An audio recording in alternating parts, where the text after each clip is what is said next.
امریکہ نے تسلیم کر لیا ہے کہ عراق میں اس کے بیسس پر ایرانی میزائل حملوں سے 11 امریکی فوجی زخمی ہوئے تھے۔ اس سے پہلے امریکہ ایسے کسی بھی نقصان کی تردید کرتا رہا، لیکن کل امریکی فوج نے یہ تسلیم کر لیا اور آج ایران کے سپریم لیڈر آیت اللہ خامنہ کی طرف سے ایک بار پھر امریکہ کے خلاف سخت بیان سامنے آیا ہے۔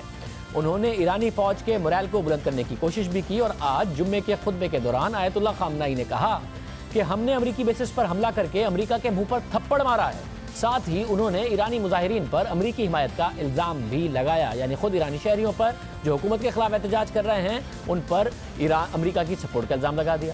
امریکہ اور ایران کے درمیان اب عوامی رائے کی جنگ لڑی جا رہی ہے۔ امریکہ اور ایران دونوں حریف ممالک میں انتخابات ہونے والے ہیں اور ایک ایسے وقت میں ہونے والے ہیں جب دونوں ممالک نے جنگی حالات میں ایک دوسرے کے خلاف عوامی رائے بنانے کی کوشش کی ہے اور اب اس کا براہ راست اثر بھی دونوں ممالک کے انتخابات میں نظر آئے گا۔ امریکہ میں 2020 کا سال انتخابات کا سال ہے، اس میں فیصلہ ہوگا کہ نیا امریکی صدر کون ہوگا۔ امریکہ میں اس وقت انتخابی مہم زوروں سے جاری ہے اور اس انتخابی مہم میں ایران کا سب سے زیادہ چرچا دیکھنے میں آ رہا ہے۔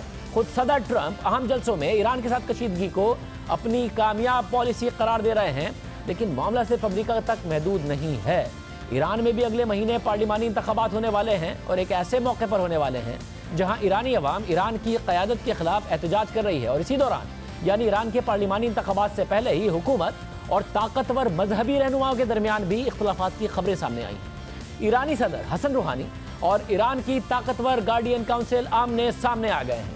یہ واضح رہے کہ ایران کی گارڈین کونسل 12 اراکین پر مشتمل ہے اور اہم قانون سازی کے جائزے کے ساتھ ساتھ یہ گارڈین کونسل ایران کے انتخابات کو کنٹرول بھی کر سکتی ہے، اس کا جائزہ بھی لیتی ہے اور اس کے 6 اراکین کو خود ایران کے سپریم لیڈر آیت اللہ خامنہ منتخب کرتے ہیں۔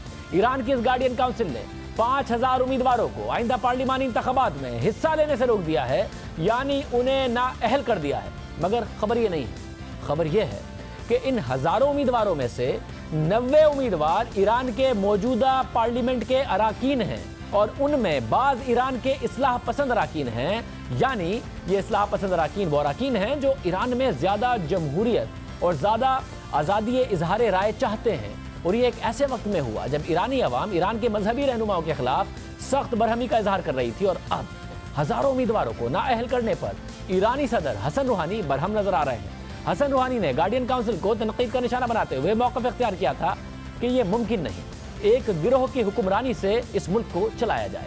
حسن روحانی نے مزید کہا کہ لوگوں سے یہ مت بولو کہ انتخابات میں پارلیمنٹ کی ایک نشست پر 17 یا 1700 لوگ حصہ لے رہے ہیں۔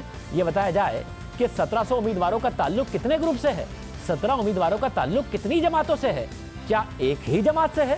یہ الیکشن نہیں ہے، یہ تو ایسا لگتا ہے کہ ایک اسٹور میں آپ نے ہزاروں ایک جیسی چیزیں رکھ دی ہیں اور صارف کو آپ یہ کہہ رہے ہیں کہ انتخاب کے لیے ہمارے پاس کتنی الگ الگ چیزیں موجود ہیں۔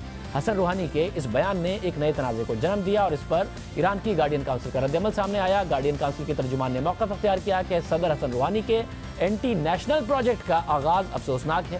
مجھے یہ نہیں پتا تھا کہ رشتہ داروں کی نااہلی دوسرے دھڑوں کو الیکشن میں حصہ نہ لینے دینے کے مترادف ہے۔ یہ نہیں پتا کہ ایران کی گارڈین کونسل کا اشارہ کن رشتہ داروں کی طرف تھا، مگر خبریں یہ آ رہی تھی کہ مبینہ طور پر حسن روحانی کے داماد بھی ان انتخابات میں حصہ لے رہے تھے۔ مگر اب یہ بات صرف ایران تک محدود نہیں ہے، بلکہ امریکہ بھی اس پر رد عمل دے رہا ہے۔